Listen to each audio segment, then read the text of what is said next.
দেবগুরু বৃহস্পতি 1 মে তার রাশি পরিবর্তন করে মেষ থেকে বৃষতে প্রবেশ করবে।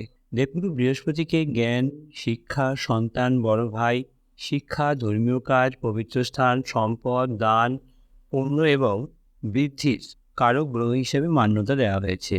27টি নক্ষত্রের মধ্যে বৃহস্পতি হল পুনর্বসু, বিশাখা এবং পূর্ব ভাদ্রপদ নক্ষত্রের অধিপতি। বৃহস্পতির এই রাশি পরিবর্তন বেশ কিছু রাশির জন্য উপকারী হবে। এই রাশিগুলোর মধ্যে উল্লেখযোগ্য রাশিগুলো হলো বৃষ রাশি, সিংহ রাশি এবং কন্যা রাশি।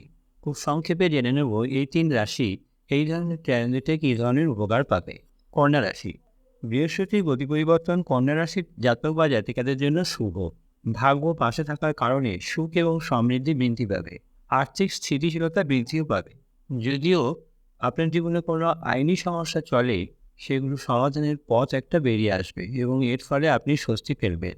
বর্ধিত সম্মান এবং প্রশংসার সঙ্গে আপনার সামাজিক অবস্থান উন্নত হতে পারে। সিংহ রাশি। এই রাশি জাতক বা জাতিকাদের কেরিয়ার সম্পর্কিত সম্ভাবনা উজ্জ্বল হবে। ভাগ্য আপনার পাশে থাকবে। আপনার প্রচেষ্টা আপনার ঊর্ধ্বতনদের দ্বারা প্রশংসিত হবে। কঠোর পরিশ্রমের জন্য উপকৃত হবেন। বৃহস্পতির প্রভাব ব্যবসায়িক দিক থেকে অনেক চিন্তা দূর করে দেবে। আদালতে মামলায় জয়লাভ করতে পারেন আপনি। বৃষরাশির জাতক বা জাতিকারা দেবগুরু বৃহস্পতির কৃপায় আর্থিক সুবিধা পাবেন নানান দিক থেকে। এই সময় কাজে গতি পাবেন। কঠোর পরিশ্রমের সম্পূর্ণভাবে ফল পাবেন। পেশাগত জীবন ভালো যাবে। ঊর্ধ্বতন কর্মকর্তাদের সহযোগিতাও লাভ করতে পারবেন। ধন্যবাদ।